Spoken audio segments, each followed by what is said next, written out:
So no doubt you have seen the Final Fantasy Revelation trailer, and personally this is the highlight of the majority of the game announcements for everything from Future Game Show, from the Xbox to PlayStation to Summer Games Fest.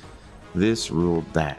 However, what it did also do is made a lot of people interested in catching up on the remake series.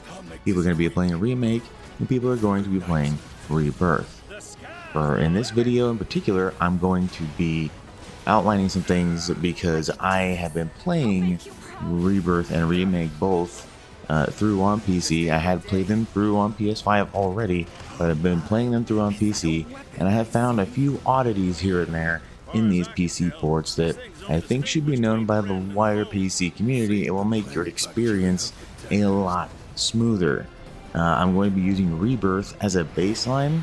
However, a lot of the things I'm going to be talking about do translate over to Remake, and some things have actually been improved on in Rebirth, so you can just expect it to translate between both titles and probably Revelation as well. So let's get started. The first thing we're going to get into doing is basic PC changes. This is going to change depending on whether you are an AMD card or Intel or Nvidia, but they all have their counterparts and things that basically are the same settings, but maybe have different names or, different ways of applying them. However, they are all the same. I'm going to be using the Nvidia app. You can use Nvidia control panel if you prefer, but the Nvidia app has not let me down yet, so we're using it for more settings. This is what it will look like when you start the game. I have a 4070, so on the 4070, which is 11 to 12 gigabytes of VRAM, depending on if you have other things going on. I always say 11 because it's 12 card, but usually 11 depending on what I'm doing. So I have 11 gigabytes, and I have, all high settings are recommended. Now, if you optimize with Nvidia, it wants to just change to DLSS. Whatever. That's fine. Probably what we want to do anyway. And what I would recommend is DLSS with the best image quality. However, in these settings, what you want to change is low latency mode. You want to set this to ultra, not just on, ultra. This turns off basically shader pre-caching. If you don't know what that is, you can think of it as like queuing up frames for being generated for your viewing to make a very stable image, but it can lead to somewhat inconsistent frame times, which results in a less smooth image. Ultra latency will both give you less latency on mouse and keyboard or controller, so you have more responsive controls, but also keep your frame queuing nice and in line. My max frame rate, you're going to want to set this to 120, and here's why. The engines inside Final Fantasy have 4 settings. They have 30, 60, 90, and 120. There is no settings above 120. There's a reason for this. The engine has trouble with anything above 120 in general, including hertz of your monitor. So what you're going to want to do is set this to 120. You want to set VSync to on. That way, when we are doing 120 frames per second in game, it does not exceed 120 and ties it to our monitor's refresh rate so that we don't get any screen tearing. Because turning it off, you will get screen tearing, because with the method of how we can, free up some space, I should say some power, will result in some frames going over every now and again, but that won't happen with vertical sync on. So about the hertz issue on your monitor. If you are on a 120 hertz monitor, disregard this part. If you have a monitor above 120, like I do, mine goes up to 240, which is what it is on, and what a majority of my testing was on until I realized it hated it. I changed it to 120 to match the in-game frame cap, and a lot of the in-game stutter and just issues I had seemed to just smooth themselves out immediately. Immediately saw better performance, and immediately saw more consistent frame time, smoother gameplay, no hitches, all that goodness. So make sure it matches that. It might suck if you have to go from 240 to 120 like I did, but the end result is worth it, and you can come in here and change it back, and it's not too hard.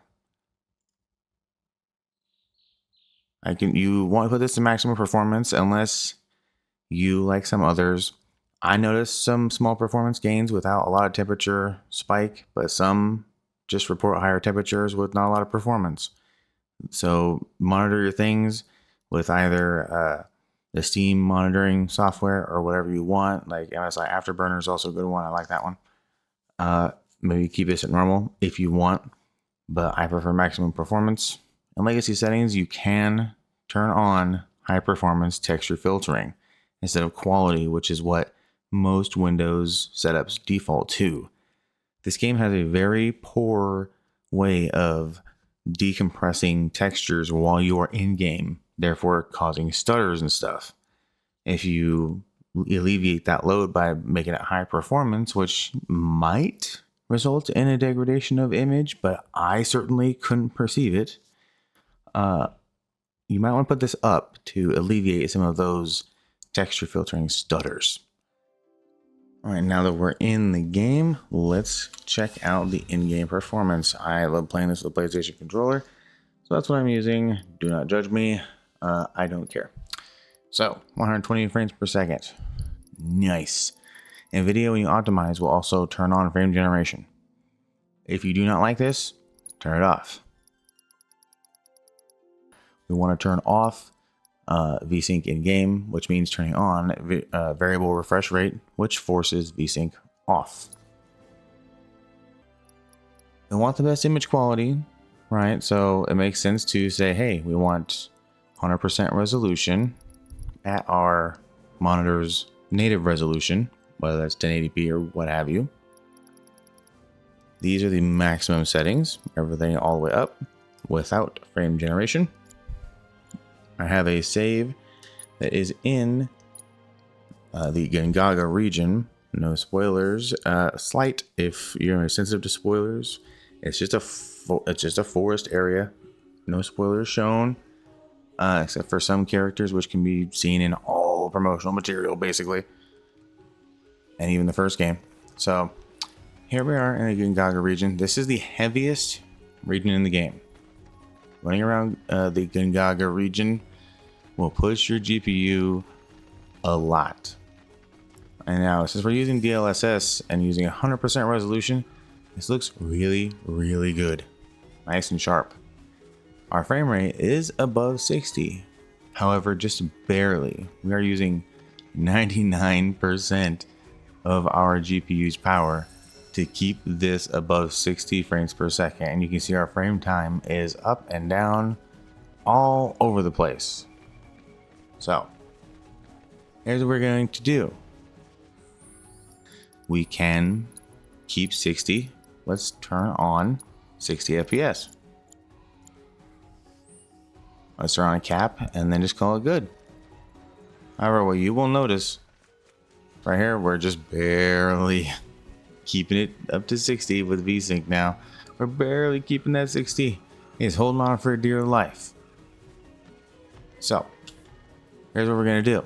You know that if you get into combat with that kind of barely pushing 60, you're gonna be dropping frames during combat, and that is not where you want to be. You want to have like 80% GPU usage at the most when running around this game. You can use frame generation, and you can also drop the resolution down to say 50 or 66%.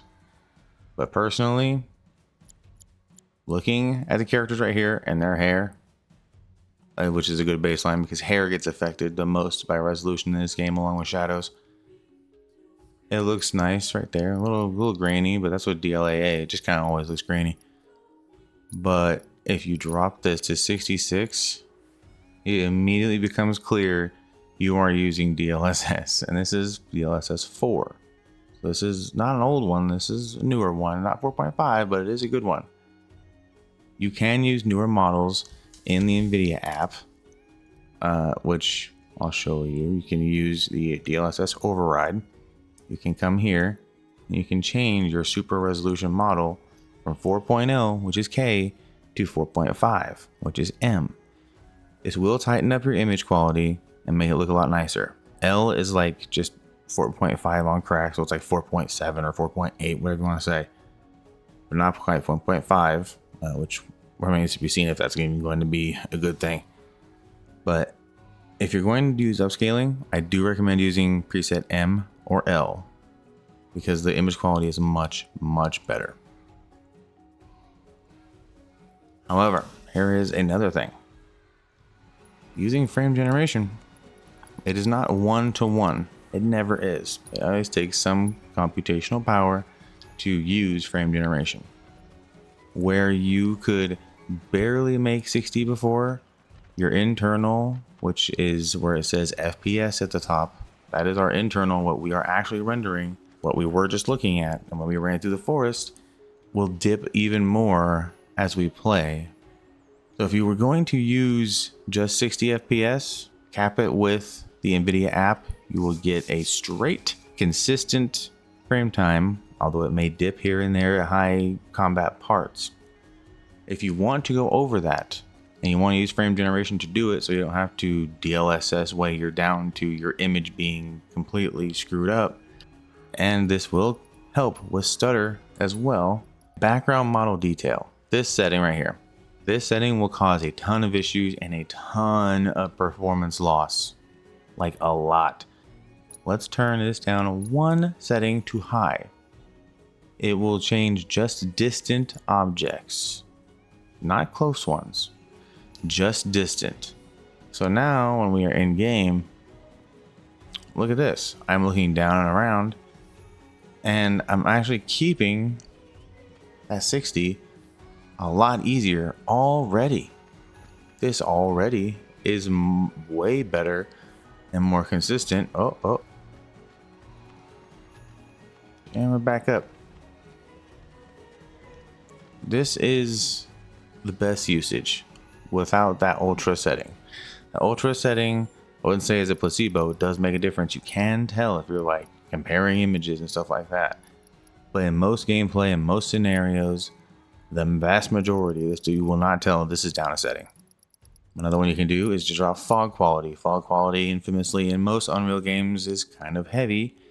And in this, it only really affects volumetrics, which is sunbeams coming through fog and ambient occlusion and all that. The drop in resolution is not like a huge jump. If you're playing at 1440 like me, it shouldn't matter. If you are playing at 4K, you might notice this. You might notice a degradation a little bit, but everyone else, you should be fine. Turn that down. And like I said, if you want to use DLSS, use 60%. In fact, I'll even show here. Might make this video a little overly long, but I will show the other model. Every time you change settings in this game, by the way, because of the way it processes textures, you want to restart it anyway. So because I changed that from ultra to high, I do want to restart this as well. We're going to come in here. We're going to override custom. We're going to use M.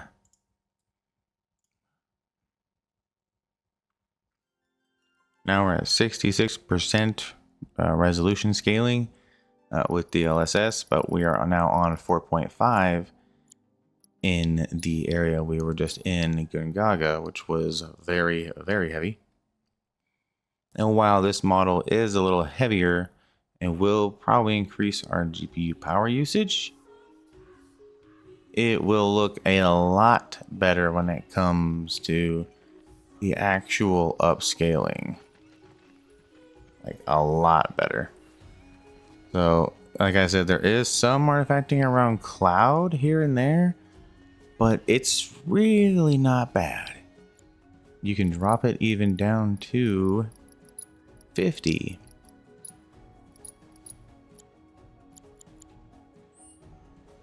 And if you say, oh, that looks a little too grainy, because it does, it looks a bit grainy.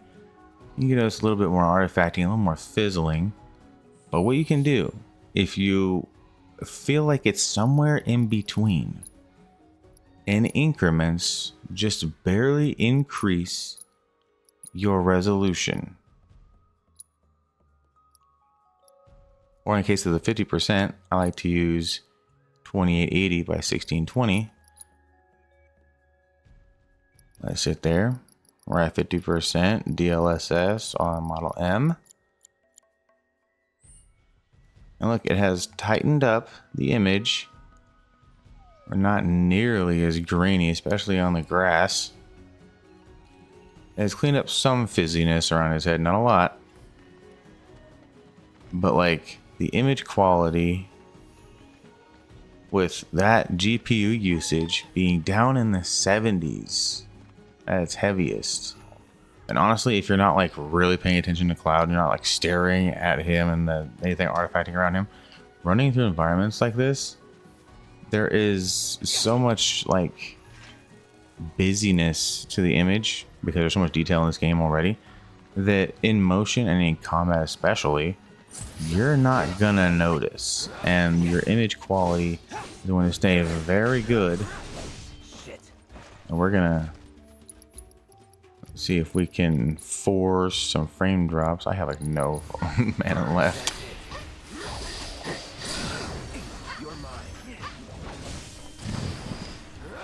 See lots of volumetric effects and stuff, and we still haven't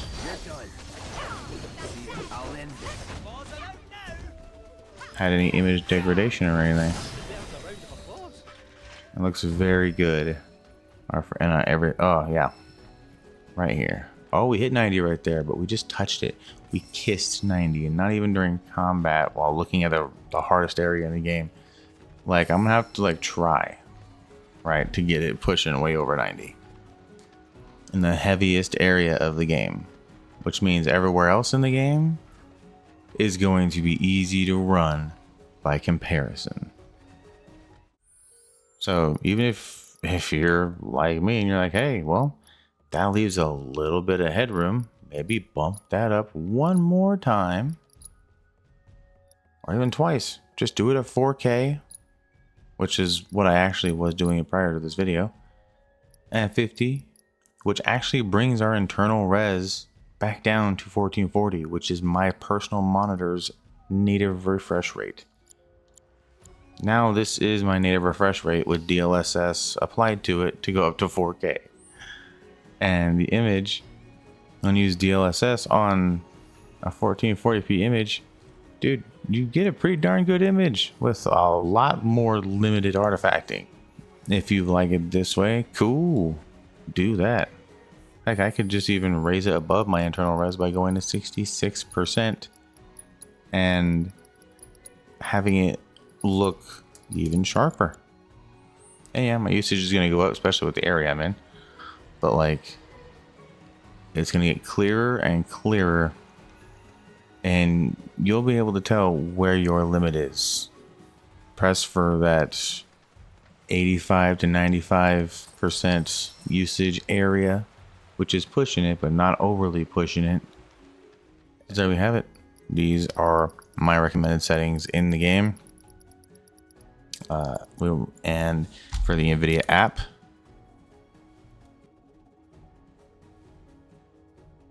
make sure your monitor is 120 hertz, because this game will not be nice to you if it is exceeding this. Even if your frame rate is capped at 120 and your monitor is above, it will still have issue. You have to cap your monitor at 120.